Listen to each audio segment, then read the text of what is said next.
भंडाफोर से मैं बीपाल भारती। गोविंद माधव एक ऐसा नाम क्योंकि राजनीति की दुर्लभ प्रजाति के रूप में जाना जाए तो गलत नहीं होगा। आज वही गोविंद माधव भारतीय जनता पार्टी के जनपद सिद्धार्थनगर के जिला अध्यक्ष हैं। भंडाफोर ने उनसे साक्षात्कार किया। भंडाफोर के द्वारा पूछे गए यक्ष प्रश्नों का उत्तर गोविंद माधव ने जितने सरल और सुलझे रूप में दिया, आप स्वयं देखें और सुने। भंडाफोर इस समय जनपद सिद्धार्थनगर के भारतीय जनता पार्टी के युवा जिला अध्यक्ष से साक्षात्कार कर रहा है। आइए जानते हैं इनसे वर्तमान समय के राजनीतिक परिदृश्य को लेकर के इनसे सवाल जवाब करते हैं। गोविंद माधव जी, बताइए, आज जो राजनीतिक परिदृश्य है 2022 के पहले, आपको क्या लगता है कि बीजेपी पुनः आएगी सत्ता में, उत्तर प्रदेश में खासकर? दीपाल भारती जी, आप मेरे परम मित्र हैं, इसके लिए मैं आपको धन्यवाद देता हूं। और 2022 के पहले की आपने बात की है। आप अगर पीछे 90 दशक के पीछे की बात करते तो और भी अच्छा रहता। मोदी जी और योगी जी की सरकार आने के बाद देश में, प्रदेश में क्या बदलाव आए हैं, आपने स्वयं देखा है। चीज देश की आज़ादी के बाद 70 वर्षों 80 वर्षों बाद जिस तरह कांग्रेसियों ने, सपाइयों ने, बसपाइयों ने देश को लूटने का काम किया, देश को जर्जर बना दिया। यहाँ तक कि 1947 में जब अपना देश आज़ाद हुआ था, उस समय अधिकांश देश आज़ाद हुए थे, चाहे चाइना हो, चाहे रूस हो या अमेरिका हो, तमाम ऐसे देश हो, फ्रांस हो। आज उनकी स्थिति देख लीजिए। आज़ादी के बाद उसी समय मेरी भी आज़ादी हुई थी, हमारे देश की आज़ादी हुई थी। उसके बाद अपने देश की भी स्थिति आप देख लीजिए, आकलन कर लीजिए कि 70 साल में कांग्रेसियों ने क्या किया कि हमारा देश और भी पीछे चला गया। तो चाहे धारा 370 हो, चाहे गरीबी हो, इन लोगों ने कुछ किया ही नहीं। एक समय ऐसा भी था कि देश के राजीव गांधी प्रधानमंत्री थे, तो कहते थे कि मैं 100 रुपया ऊपर से भेजता हूँ तो नीचे जाते जाते 1 रुपया हो जाता है, 25 पैसा हो जाता है। आखिर में ऐसा क्यों यह सब उनको कहना पड़ा? इस लग रहा है कि सब लोग सम्मिलित थे उसमें। क्या भ्रष्टाचार मोदी जी और योगी जी के समय में नहीं है? मोदी जी की जब से सरकार आई है, आप लोगों ने देखा होगा, चाहे गरीब हो चाहे किसान हो, अगर धन जाना हो किसी के पास तो डायरेक्ट खाते में जा रहा है। चाहे किसान निधि हो, चाहे मनरेगा हो, डायरेक्ट खाते में जा रहा है। अगर दिल्ली से चल रहा है पैसा तो डायरेक्ट खाते में जा रहा है, बिचौलिया तो है ही नहीं है इसमें। और चाहे किसान हो, चाहे किसी का आवास हो, आवास में कितनी धांधली होती थी, किस तरह प्रधान। क्या आज आवास में धांधली नहीं है? पात्रों को आवास मिल रहा है, आपको जानकारी होनी चाहिए। आप जिला अध्यक्ष हैं। पात्रों को बहुत आवास मिल रहे हैं। अपात्रों की बात कर रहा हूँ मैं। अपात्र जो हैं, जिनके पक्का मकान है, उनको आवास मिलता है। आपको जानकारी? ऐसा नहीं है। जो ग्राम प्रधान, ग्राम विकास अधिकारी, जो जांच कमेटी है, जो तय करती है कि कौन उस लायक है, उसको मकान दिया जा रहा है। और हमारा ये सिद्धांत रहा भारतीय जनता पार्टी का। हमारे दीनदयाल जी का एक सपना था कि हमारे भारत का जो अंतिम, हमारे देश का, गांव का, समाज का जो अंतिम व्यक्ति है, उसका अंत्योदय कैसे हो, कैसे वो आगे बढ़े। भारतीय जनता पार्टी इस पे काम करती है कि अंतिम व्यक्ति कैसे वो संपन्न हो, उसके पास भी घर हो, खेत हो, जमीन हो, अच्छा व्यवसाय। बात भ्रष्टाचार से उठी है तो भ्रष्टाचार पे ही केंद्रित करें थोड़ी देर। आपको जो कुछ है, यही इसी चंद दिन पहले 3 तारीख, इसी महीने की 3 तारीख को जिला पंचायत अध्यक्ष के चुनाव को लेकर हुआ, क्या उसे क्या माना जाए? बेईमानी या ईमानदारी? अभी देखिए, जिला पंचायत का चुनाव हुआ, ग्राम प्रधानी का भी चुनाव हुआ, बीडीसी का भी चुनाव हुआ। जिला पंचायत अध्यक्ष की बात की है। इसके पहले जिला पंचायत अध्यक्ष की बात मैं उसका उत्तर दे रहा हूँ। इसके पहले भी चुनाव होते थे। सपा बसपा काल में कैसे चुनाव होते थे?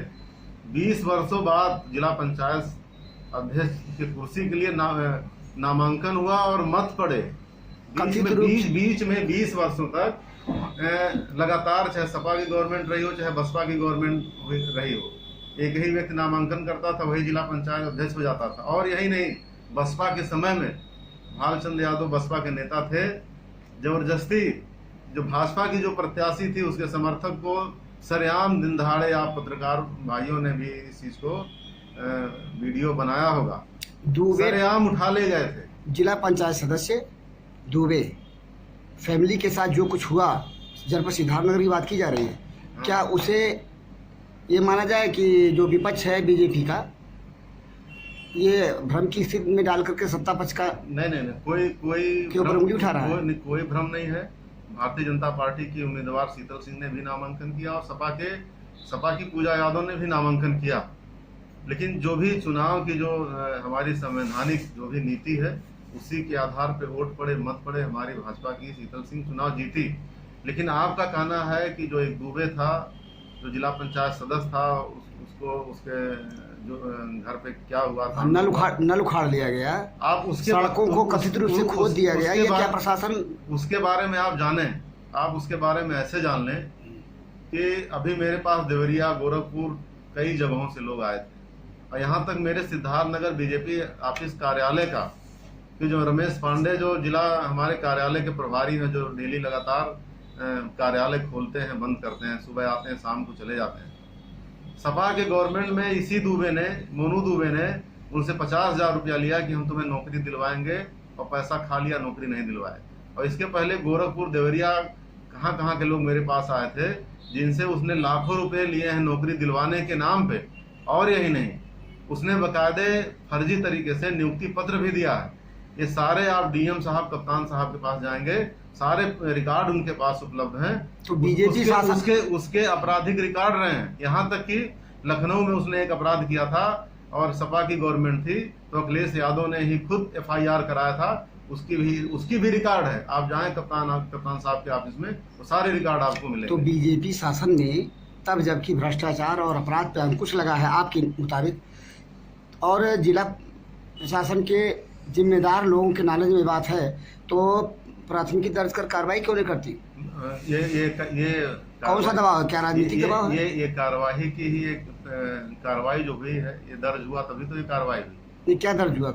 ऐसा तो मतलब पुलिस रिकॉर्ड, वो तो किसी का घर खोद रही है, नल उखाड़ रही है, घर नहीं खोद, सड़क को खोदा जा रहा है, घर नहीं खोद रही है। जो उसने जो गांव समाज की जमीन थी, जो गांव समाज की जमीन थी, जो गांव समाज का पोखरा था, उसने अवैध तरीके से उसमें सड़क बनवा लिया था, उसमें नल लगवा लिया था, उसने उसको कब्जा करने का प्रयास किया। चुनाव के समय में तहकीकात करने जैसी बात और कार्रवाई जैसी बात क्या मतलब? इससे पहले भी होता रहा है, इससे पहले भी उस पर कार्रवाई होता रहा है, ऐसा नहीं है कि कार्रवाई। गोरखपुर में जो कुछ हुआ, जिसका वीडियो वायरल हुआ, समाचार एजेंसियों ने भी इसको किया, मतलब ये जिला पंचायत अध्यक्ष के प्रत्याशियों के साथ, उसके बारे में क्या कहेंगे आप? अब उसके बारे में तो गोरखपुर के ही लोग बता पाएंगे। आप जिला अध्यक्ष हैं, मुझे तो सिद्धार्थनगर के बारे में मैं बता सकता हूँ। मैंने गोरखपुर के जो समाचार वायरल हुए उसके बारे में आप टिप्पणी करने से आपको गुरेज है? नहीं, हमको गुरेज नहीं है। वहाँ पे मैंने आप भी जिला अध्यक्ष, वहाँ भी निर्विरोध चुनाव वो जीती गई, विपक्ष आप एक पॉलिटिशियन है, इस बात को थोड़ा ध्यान दें। मैंने सच्चाई स्वीकार करें ईमानदारी से, आप एक ऑनेस्ट पर्सन है, जहाँ तक मैं व्यक्तिगत रूप से आपको जानता हूँ। जो सत्ता में होता है, क्या उसी का जिला अध्यक्ष नहीं होता है? ऐसा नहीं है। अभी खलीलाबाद में सपा की प्रत्याशी ने चुनाव जीता है। अगर वहाँ अगर हमको सत्ता का ही अगर धमक दिखाना होता तो वहाँ भी पर्चा दाखिला नहीं होता। चलिए, जिला अध्यक्ष जी से सिद्धार्थनगर के बारे में ही जानना चाहते हैं। जिला पंचायत सदस्य इस बार जो चुने गए, उनकी संख्या समर्थित राजनीतिक पार्टियों के आधार पर कितनी थी? आपसे जानना चाहता भंडा बाबू। अभी जो चुनाव हुए हैं, हमारे यहाँ 45 वार्ड हैं। 45 वार्ड में 45 सदस्य हैं जो जीत के आए हैं, जिसमें से अधिकतर भाजपाई भी हैं, अधिकतर सपाई। अधिकतर नहीं, मतलब ये जो आंकड़े आए, भारतीय जनता पार्टी, समाजवादी पार्टी के समर्थित प्रत्याशियों की संख्या जीते हुए लोगों की कितनी थी? समाजवादी पार्टी की संख्या 14 थी, भारतीय जनता पार्टी की 14 थी। तो 14 वोट तो नहीं मिले हाँ नहीं मिले समाजवादी पार्टी के समर्थित प्रत्याशी को। वो तो ये फिर वोट कहाँ गए, ये प्रभावित हुए कि नहीं आपके लिए? ये तो समाजवादी पार्टी ही बताएगी कि उनके वोटर कहाँ चले गए, किस लिए चले गए। मेरा प्रत्याशी एक पढ़ा लिखा जो स्नातक है और उनका प्रत्याशी जो दस्तखत करना नहीं जानता है, शायद उनको लगा होगा कि शीतल सिंह अध्यक्ष बनेंगी तो बेहतर विकास होगा। इसके पहले भी पूजा यादव अध्यक्ष रही हैं, नहीं विकास कर पाई। तो सपा के जितने भी सदस्य हैं, जिला पंचायत के सदस्य हैं, उन्होंने भारतीय जनता पार्टी के उम्मीदवार शीतल सिंह को समर्थन दिया। इसलिए दिया कि ताकि सिद्धार्थनगर का विकास बहुत अच्छे तरीके से हो सके, और ये भी होना भी चाहिए। जो पढ़ा लिखा व्यक्ति है उस कुर्सी पे बैठने का उसी का अधिकार है। किसी भी अनपढ़ को अगर बैठा दिया जाए तो विकास नहीं हो सकता। मैंने लोकतंत्र में जो अधिकार है गैर पढ़े लिखों को, उसको छीन रही है। लोकतंत्र में सबका लोकतांत्रिक अधिकार, लोकतंत्र में सबका अधिकार है। फिर लोकतंत्र में सबका अधिकार है, लेकिन अधिकार का ये मतलब नहीं कि किसी आप ऐसे व्यक्ति को आप बैठा दीजिए कि जो माननीय धनराज यादव जी एक आपको मैं वो कर रहा हूँ, रोक रहा हूँ। माननीय धनराज यादव जी कितने पढ़े लिखे थे? हमारे पिताजी कक्षा 5 तक पढ़े थे। इस हिसाब से तो उनको तो मंत्री बनना ही नहीं चाहिए। विधायक कितनी बार बने, उनको बनना ही नहीं चाहिए। ना 5 पढ़े थे, लेकिन यूनिवर्सिटी में भाषण देते थे। नहीं क्यों? क्योंकि वो लिखना जानते थे, पढ़ना जानते थे, तो मतलब इतिहास को पढ़ना जानते थे। लेकिन स्कूली शिक्षा उनकी नहीं थी के बराबर थी, लेकिन उन्होंने अच्छों को अपनी विद्वता के बल पर, स्वाध्ययन के बल पर मात दिया, और लोग उनकी बुद्धि और सोच का लोहा मानते रहे, विपक्ष के लोग भी।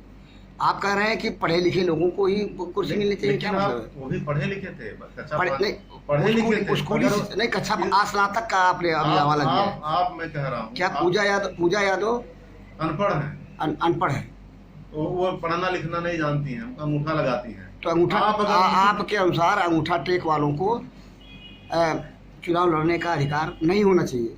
ये देखिए, पढ़े लिखे लोग तो अधिकतर भाजपा में ही मिलेंगे। ये सपा और कांग्रेस की गवर्नमेंट रही है 70 सालों तक। आप लोगों को इस पे ध्यान देना चाहिए कि उन लोगों ने ऐसा क्या किया कि लोग अंगूठे छाप ही रह गए। भाई सपा और कांग्रेस की सरकार रही, उनको तो पढ़ाना चाहिए था। एक समाज को उन्होंने पढ़ाया। प्रश्न की दिशा को मोड़ते हैं। ऐसी जनचर्चा आम है, इस बार माननीय जिला पंचायत सदस्यों को 20-20 लाख रुपए दिए गए। किस लिए दिए गए, क्यों दिए गए, वो बात है। लेकिन क्या यह जानकारी आप तक पहुंची? भारतीय जनता पार्टी के जिला अध्यक्ष के पास तक पहुंची? इसकी हमको कोई जानकारी नहीं है। और अगर ऐसे आरोप लग रहे हैं कहीं से किसी के ऊपर, तो ये माना जाए बेगुनाह निराधार? भाई आरोप तो कोई भी लगा सकता है, लोकतंत्र है।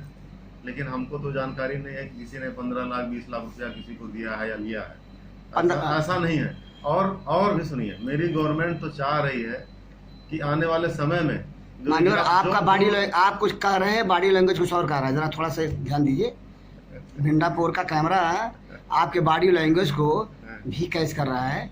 इस बारे में जानकारी की वास्तविक स्थिति क्या है? आप एक ऑनेस्ट पर्सन हैं। भंडापुर का एडिटर इन चीफ विपाल भारती आपको व्यक्तिगत तौर पे जानता है, ईमानदारी स्वीकार कर सकते हैं? जो जनचर्चा है उस बारे में क्या कहेंगे आप? भाई मैंने देखा नहीं है। नहीं, कोई देख करके किसी को कुछ देता है? आंखों से देखा नहीं, कानों से सुना नहीं कि किसने क्या लिया, तो मैं कैसे बता सकता हूँ? ये कोई विषय नहीं है। मतलब आप यहाँ पे विषय है, ज्वलंत विषय है।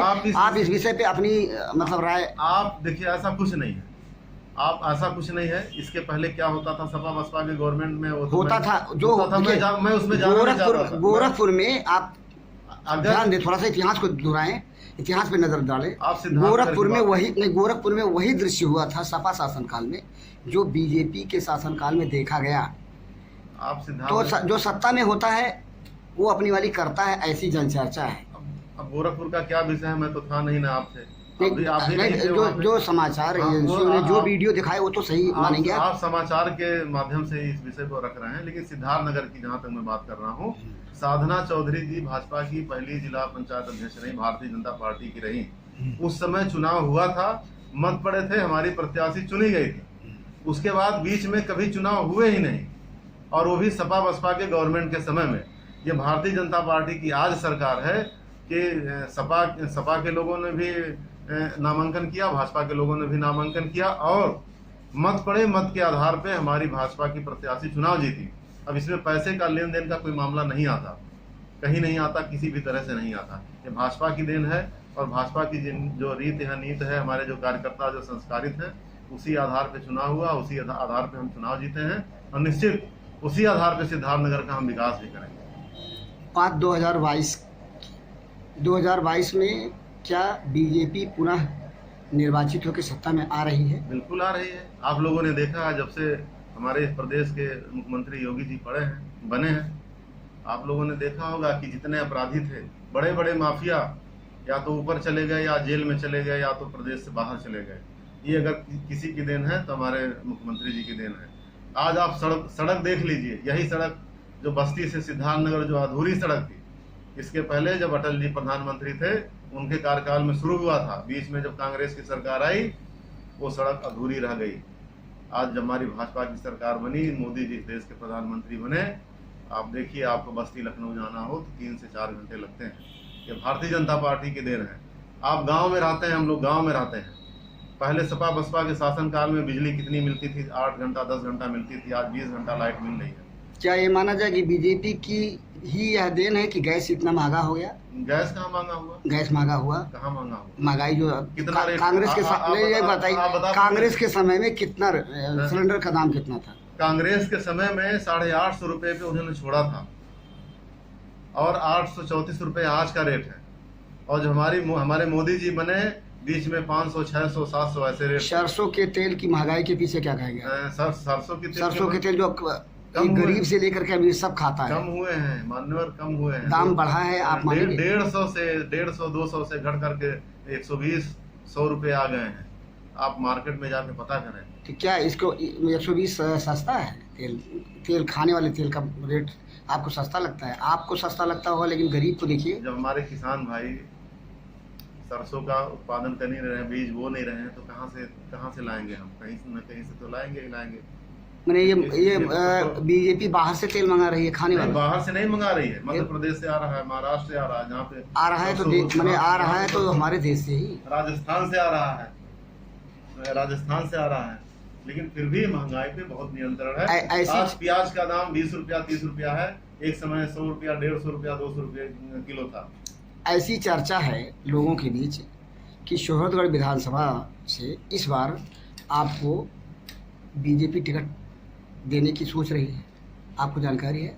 पिछली बार जब चुनाव हुआ था विधानसभा का, तो मैं भी टिकट के दावेदार था। यहाँ तक कि हमको जानकारी है, हमको से धोखा दिया गया था चुनाव लड़ने के लिए, लेकिन बीच में अनुप्रिया पटेल जी ने, अपना दल ने वो सीट मांग लिया, तो उनके प्रत्याशी लड़े, जीते। हम लोगों ने जिताया, हमारे सभी कार्यकर्ताओं ने मिलकर के जिताया, अपना बूथ जिताया। और किसी को चेक करना हो तो जा करके बूथ चेक कर ले।